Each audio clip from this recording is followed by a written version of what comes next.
Sir Giribabu గారు నమస్తే sir. నమస్తే అండి. గిరిబాబు గారు, ఒక $1,000,000 క్వశ్చన్ అడుగుతాను. సొంత ఇల్లు కొనుక్కోవడం మంచిదా, లేదంటే రెంట్ ఇంట్లో ఉండడం మంచిదా? దీని గురించి కొంచెం సరళంగా సింప్లిఫై చేసి ప్రేక్షకులకు అర్థమయ్యేలా చెప్పగలరు. యాక్చువల్గా ఈ క్వశ్చన్ నిజంగానే $1,000,000 క్వశ్చన్ ఇది. చాలా మందికి ఈ ప్రశ్నకు సమాధానం ఎప్పుడు దొరుకుద్ది అంటే, నేను అనవసరంగా ఇల్లు తీసుకున్నాను, ఇలా కాకుండా అలా చేసుంటే బాగుండేది అని మొత్తం సినిమా అంతా అయిపోయిన తర్వాత ఈఎంఐలు కట్టేసి అన్నీ అయిపోయి ఇల్లు సొంతమైన తర్వాత ఎప్పటికో 50 సంవత్సరాల తర్వాత అర్థమవుతుంది. కానీ యాక్చువల్గా దీని యొక్క ఇంపార్టెన్స్ ఏంటి అనేది, ఇది మనం మానిటరీ టర్మ్స్ కంటే సైకలాజికల్ టర్మ్స్ చాలా ఎక్కువ ఇంపార్టెన్స్ ఉంటుంది అందులో. ఉదాహరణకి మనకు సొసైటీలో ఎవరైనా ఇల్లు కొనుక్కున్నారు అంటే వాడు బాగుపడ్డారు అనే ఒక కాన్సెప్ట్ లాగా అర్థమవుతుంది అందరికీ. లేదా ఇల్లు అమ్మేశారంటే ఏమనిపిస్తుంది, అరే అమ్ముకొని పోయారంటే దానికి కారణాలు ఏమైనా ఉండొచ్చు, కానీ అమ్ముకున్నారు అంటే వాడు చెడిపోయినట్టుగానే ఒక ఫీలింగ్ ఉంటుంది సొసైటీలో. అదే ఇల్లు ఉంది అంటే కొనుక్కున్నాడు అంటే బాగుపడ్డట్టుగా ఫీలింగ్ ఉంటుంది. ఫర్ ఎగ్జాంపుల్ ఇప్పుడు మనం సౌత్ ఇండియాలో ఏదైనా ఒక పెళ్లి సంబంధానికి వెళ్ళామనుకోండి, పెళ్లి సంబంధానికి వెళ్తే ఫస్ట్ అక్కడ అడిగేది ఏంటి, అబ్బాయికి ఉద్యోగం ఉందా, సొంత ఇల్లు ఉందా అని అడుగుతారు. కనుక ఒక అబ్బాయికి ఒక మంచి జాబ్ కనుక వచ్చి స్టార్టింగ్ 30 years లోపలనే ఒక 1.5-2 lakhs కనుక శాలరీ వచ్చేటట్టుంటే ఫస్ట్ పేరెంట్స్ చేసేది ఏంటంటే ఒక ఇల్లు తెప్పించేస్తారు అబ్బాయితోటి. అది హైటెక్ సిటీ దగ్గర ఎక్కడో వాళ్ళకి నచ్చిన ప్లేస్లో ఒక 1.5 crore ఇల్లు తెప్పించేస్తారు. ఎందుకంటే రేపు పొద్దున పెళ్లి సంబంధం వస్తే మా అబ్బాయి కాడ ఇల్లు ఉందని చెప్పడానికి. కానీ నిజంగా ఇల్లు సొంతమైందా అంటే కాదు, అప్పుడే ఈఎంఐ లాస్ట్ ఈఎంఐ కట్టేదాకా అది సొంతం కాదు. కానీ ఎట్ ద సేమ్ టైం ఒక సొంత ఇల్లు ఉంది అంటే ఆస్తితో, అది అప్పుతో కొనుక్కున్నారా లోన్తో కొనుక్కున్నారా అని కాకుండా ఇల్లు ఉంది అంటే ఒక ఫీలింగ్ ఉంటుంది, ఎస్ నాకు ఒక సొంత ఇల్లు ఉంది, ఒక ఈ భూమి మీద ఒక అడ్రస్ ఉంది నాకు. అదే ఇప్పుడు పేరెంట్స్ ఓల్డ్ ఏజ్ ఉంటే మనం అద్దెల్లు తీసుకుంటే పద్దాక తిప్పలేం కదా వాళ్ళని. పేరెంట్స్ ఓల్డ్ ఏజ్ ఉంటే చాలా మంది అద్దె కూడా ఇవ్వరు. ఇలాంటి ప్రాబ్లమ్స్ ఉంటాయి. కనుక సొంత ఇల్లు అంటే అది మనది, మన అడ్రస్ అనే ఒక ఫీలింగే కాకుండా నాకు ఒక స్థిర నివాసం ఉంది, నేను ఇక్కడ పలానా ఏరియాలో ఉంటా, ఇది నాది. ఇప్పుడు మీరు ఏ ఊరు అంటే నెల్లూరు అని చెప్తారు మీరు. అంటే నెల్లూరు అంటే మీరు కొనుక్కోలేదు నెల్లూరు, మీరు స్థిర నివాసం కాబట్టి అంతే. ఎవరికైనా అంతే, వాళ్ళ కొత్తగూడెం అని చెప్తాను నేను, ఎందుకంటే మా స్థిర నివాసం అక్కడ ఉంది కాబట్టి. అదే కొంతమంది ఉద్యోగస్తులు ఉంటారు, వాళ్ళకు ప్రతి 3 సంవత్సరాలకు ట్రాన్స్ఫర్ అవుతూ ఉంటుంది. మీరు ఏ ఊరు అంటే ఉద్యోగం చేసిన ఊరు కాకుండా పుట్టిన ఊరు చెప్తారు, అక్కడ స్థిర నివాసం ఉంది కాబట్టి. కనుక స్థిర నివాసం సొంత ఇల్లుకి అంత ఇంపార్టెన్స్ ఉంటుంది, దాన్ని మనం ఎట్టి పరిస్థితుల్లో నెగ్లెక్ట్ చేయకూడదు. బట్ ఇప్పుడున్న మారిన నయా ఆర్థిక వ్యవస్థలో, ఇప్పుడున్న పరిస్థితుల్లో, కన్జంప్షన్ ఇంక్రీజ్ అవుతున్న పరిస్థితుల్లో జనాలందరికీ ఒక క్వశ్చన్ మొదలవుతుంది, నేను సొంత ఇల్లు కొనుక్కోవాలా లేదా ఇన్వెస్ట్మెంట్ చేసుకొని అద్దెంట్లో ఉంటూ నేను ఆర్థిక స్వేచ్ఛాజీవిగా జీవించాలా?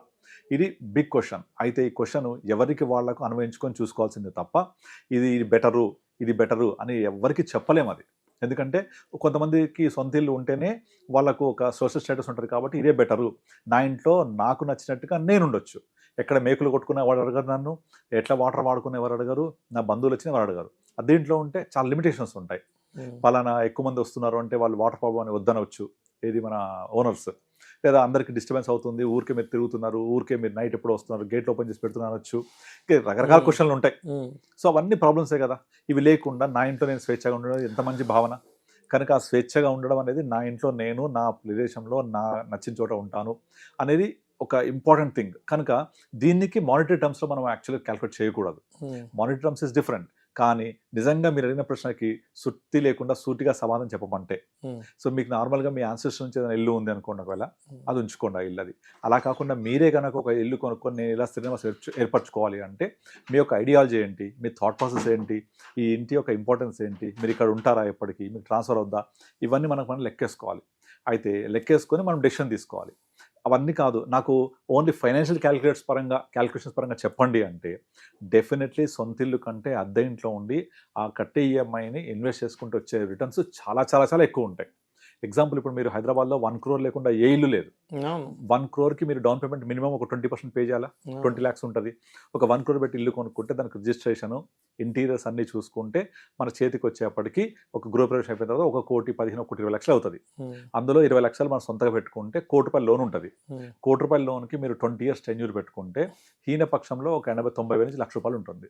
ఆ ₹1,00,000 బదులు మనము ఒక 20-25 వేలు కిరాయి సరిపడేలాగా 20,000-30,000 అంటే 30%, రిమైనింగ్ 70% మీరు ఎస్ఐపి చేయండి.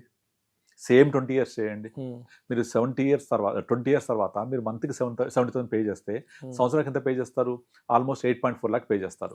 ఆ 20 years కలిపి ఆల్మోస్ట్ 1.7 crores దగ్గర పే చేస్తారు. 1,68 lakhs. అవునవును. ఈ 1,68 lakhs 20 years తర్వాత తక్కువ హీనపక్షంలో ఒక 7-8 కోట్లు అవుతుంది. నేను చాలా తక్కువ 10-12% చెప్తున్నాను. మనమే 1.68 crores పే చేస్తున్నాము. ఒక 5 times వేసుకోండి, 8 crores అయిపోయిందా? ఇంకా తక్కువ వేసుకున్న 7-8 crores మినిమం అవుతుంది కదా. కానీ మనం ₹1 కోటి పెట్టి కొన్న ఇల్లు సేమ్ 20 years తర్వాత 2 కోట్లు కూడా కాదు కదా. కాకపోతే మనకు అద్దెకు వచ్చినాము, అద్దెకు ఉన్నాము, అద్దె ఇంట్లో ఉంటున్న మనకు ఫీలింగ్ పక్కన పెడితే, మీరు ఆ ₹30,000 మీకున్న ₹1,00,000 ఈఎంఐ బడ్జెట్లో 20 yearsలో 30,000 రెంట్ కట్టేసి 70,000 ఎస్ఐపి చేస్తే, మీకు 20 years తర్వాత అదే డిసిప్లిన్గా ఎలాగైతే ఈఎంఐ కడతామో అలా కంటిన్యూ చేస్తే హీనపక్షంలో ఒక 7-8 కోట్లు ఉంటుంది. అది ఆ 7-8 కోట్లు ఉంటే నిజంగా మీకు ఇల్లు కావాలనుకుంటే ఆ టైంలో ఈ ₹1 కోటి ఇల్లు ఒక 3 కోట్లైనా ఒక 3 కోట్ల పెట్టి ఇల్లు కొనుక్కొని ఒక 5 కోట్లతోటి హ్యాపీగా ఎస్డబ్ల్యూపీ పెట్టుకొని నెలకు ఒక 3 లక్షలు 2 లక్షలు లైఫ్ లాంగ్ బతకొచ్చు. అలా కాకుండా మీరు 20 years పాటు మీరు ₹1,00,000 ఈఎంఐ కడుతూ పోతే మీకు 20 years తర్వాత ఇల్లు మాత్రమే సొంతం అవుతుంది. ఈ అసెట్ బిల్డప్ కాదు. ఇప్పుడు ఏమైంది, ఒక 8 crores వచ్చింది కదా, ఓ 3 crores అయినా పర్వాలేదు తీసేసి ఒక ఇల్లు తీసేసుకొని రిమైనింగ్ 5 crores మ్యూచువల్ ఫండ్స్లో అలాగే కంటిన్యూ చేస్తూ సిస్టమాటిక్ విత్డ్రావల్ ప్లాన్లు తీసుకుంటూ వెళ్తే హీనపక్షంలో 7% వేసుకున్నా మీకు 2.75-3 lakhs వచ్చేస్తుంది. బట్ రిటైర్మెంట్ ప్లానింగ్ అవుతుంది, మీకు 20 years తర్వాత సొంత ఇల్లు కూడా వస్తుంది. కాదు నాకు అప్పుడు వస్తే కాదు, ఈ ముందు నుంచే కావాలి అంటే మాత్రం ఇది రాదు, రిటైర్మెంట్ ప్లానింగ్ జరగదు. కనుక మీకు నిజంగా మానిటరీ టర్మ్స్లో క్యాలిక్యులేట్ చేయండి, this is the best one. మీకు అదే ₹1,00,000 బడ్జెట్ మారట్లేదు, ఈఎంఐ కట్టే బదులు స్ప్లిట్ చేసి కట్టమని చెప్తాను నేను. అలా స్ప్లిట్ చేసి కట్టడం వల్ల ఏమవుతుంది, 30,000 రెంట్, పోనీ రెంట్ అంతే ఉండదు కదా, పెరుగుద్ది కదా, పెరగచ్చు. కావాలంటే మీకు ఇన్కమ్ పెరుగుతుంది, కొంచెం 30-40 వరకు వెళ్ళండి, ఎస్ఐపిని 70-60 చేయండి. అలా తీసుకున్నా కూడా మీకు 6 నుంచి 7 కోట్లు ఎక్కడికి పోదు. ఇవన్నీ 12% క్యాలిక్యులేషన్ చెప్తున్నాను. ఇంకా బెటర్ అడ్వైజర్ ద్వారా వెళ్ళి మొత్తం 15%, 16% రిటర్న్ జనరేట్ చేయగలిగితే you can make more than 8-10 crores also. Okay. ఎందుకంటే ₹15,000 15 సంవత్సరాలకి ₹1 కోటి. నాకు తెలుసు ఆ విషయం. అది 20 సంవత్సరాలు ఉంటే 2 కోట్లు అవుతుంది. జస్ట్ 15,000. మనము 20 yearsకి 2 కోట్లు అవుతుంది కదా, 30,000 అయితే 4 కోట్లు అవుతుంది, 45,000 అయితే 6 కోట్లు అవుతుంది, 60,000 అయితే 8 కోట్లు అవుతుంది. 8 కోట్లు జస్ట్ 60,000 ప్రకారం చెప్తున్నాను. బట్ 70,000 ప్రకారం చూసుకుంటే 9.5-10 కోట్లు అవుతుంది ఈజీగా.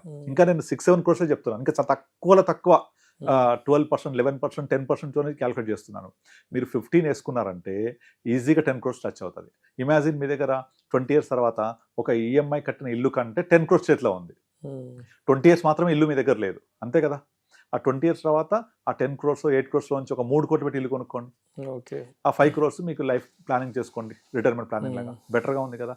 సో అట్లా మనం కనుక మానిటరీ టర్మ్స్ చూసుకుంటే డెఫినెట్లీ ఈఎంఐతో కొనే ఇల్లు కంటే మనము నార్మల్గా ఒక ఎస్ఐపి చేసుకొని అదే ఈఎంఐ కడుతున్నట్టుగా 20 years తర్వాత ఆ మనీని డివైడ్ చేసుకుని చేసుకోవచ్చు. అప్పుడు కూడా సొంత ఇల్లు వస్తుంది మనకు. బట్ ఈ 20 years పాటు అద్దెంట్లో ఉండాల్సి వస్తుంది. పర్వాలేదు, మనం ఎక్కడ సెటిల్ అయితే అర్థమైందిగా మనకు 50 years తర్వాత అర్థమైనప్పుడు అక్కడే నచ్చిన చోట కొనుక్కోవచ్చు. అండ్ ఇంకొకటి, చాలా మందికి నేను ఆల్రెడీ కొనేసాను ఇప్పుడు ఎట్లా అని ఫీలింగ్ ఉంటుంది. వాళ్ళు ఏం చేయొచ్చు అంటే వాళ్ళ దగ్గర 20 years పాటు కట్టాలి ఈఎంఐ అనేది ఫీలింగ్ ఎంత ఇబ్బంది పెడతారంటే, 20 years నేను కట్టాలా ఇది.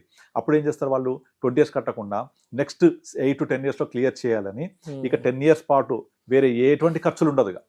భార్యతో ఎటైనా పోవడము, వెకేషన్స్ అలాంటిది ఏం లేకుండా కేవలం ఈఎంఐ క్లియర్ చేయాలి కాబట్టి ఉన్న ఏ కొద్ది డబ్బులున్నా దానికి లోన్ కడుతూ పోతారు, తొందరగా క్లియర్ అవుతుంది ఉద్దేశంతో. సో 10 ఏళ్ళది 9 సంవత్సరాలు క్లియర్ అయిపోతుంది, 9-10. అలా కాకుండా ఆ ఎక్స్ట్రా అమౌంట్ని ఇన్వెస్ట్ చేయండి, లేదా ఈఎంఐని పెంచకుండా, చాలా పెంచుతూ ఉంటారు, అలా పెంచకుండా ఆ సేమ్ ఈఎంఐ కంటిన్యూ చేస్తూ మీకు అఫోర్డబిలిటీ పెరిగితే ఎస్ఐపి చేయండి. చేస్తే మీకు సేమ్ 20 yearsలో మీ ఫ్లాట్కి కడితే అయిపోయే డబ్బుల కంటే కట్టకుండా ఇన్వెస్ట్ చేసే డబ్బులు చాలా రెట్లు పెరుగుతాయి. సో ఇల్లు సొంతం అయింది కదా, ఈఎంఐ కట్టేసాం కదా, రిమైనింగ్ మీకు ఫైనాన్షియల్ ప్లానింగ్లో ఒక రిటైర్మెంట్ ప్లానింగ్ కూడా అయిపోతుంది. ఆఫ్టర్ 20 years డబ్బులు మిగులుతాయి. అదే ఈఎంఐకి ఎక్స్ట్రా కట్టి లోన్ ఎక్స్ట్రా కడితే 10 years తర్వాత 0 ఈఎంఐ అవుతుంది. అప్పటి నుంచి మీకు టైం తగ్గిపోదా కాంపౌండింగ్ అవ్వడానికి? ముందు నుంచి పోతే 18 years, 15 years, 20 years పీరియడ్లో కాంపౌండింగ్ చాలా ఎక్కువ అవుతుంది. బికాస్ కాంపౌండింగ్ అనేది లాంగర్ ద టెన్యూర్లో సూపర్ డూపర్ రిటర్న్స్ ఇస్తుంది. సో ఇల్లు తీసుకున్న వాళ్ళు కూడా ఎక్స్ట్రా కట్టకుండా ఇలా చేయొచ్చు, తీసుకోకపోతే ముందు నుంచి ప్లాన్ చేసుకోవచ్చు. సో ఇప్పుడు మీ క్వశ్చన్కి, $1 million క్వశ్చన్కి ఆన్సర్ దొరికిందా? మానిటరీ టర్మ్స్ మాత్రమే ఇవన్నీ. Psychological terms are completely different. సైకలాజికల్గా తీసుకుంటే ఇల్లు లేకపోతే, సొంత ఇల్లు లేకపోతే సొసైటీలో ఒక చిన్న చూపు చూస్తాం, దానికి మనం ఆన్సర్ లేదు మన దగ్గర. సో అది ఉంచుకోవాలి అనుకుంటే మీరు ప్లానింగ్ చేసుకుంటూ వెళ్ళాలి. సో మనము దాంతోపాటుగా ఇలా ప్లాన్ చేసుకుంటే, ఈ ఎస్ఐపి చేసుకుంటూ 2 ప్లాన్ చేసుకోవచ్చు. ఆల్రెడీ తీసుకున్న వాళ్ళేమో ఈఎంఐ ఎక్స్ట్రా కట్టొద్దు, లోన్ ఎక్స్ట్రా క్లియర్ చేయొద్దు, ఇన్వెస్ట్ దట్. అప్పుడు లాంగ్ టర్మ్లో సూపర్ వెల్త్ క్రియేట్ అవుతుంది. Right. Thank you sir. Thank you అండి.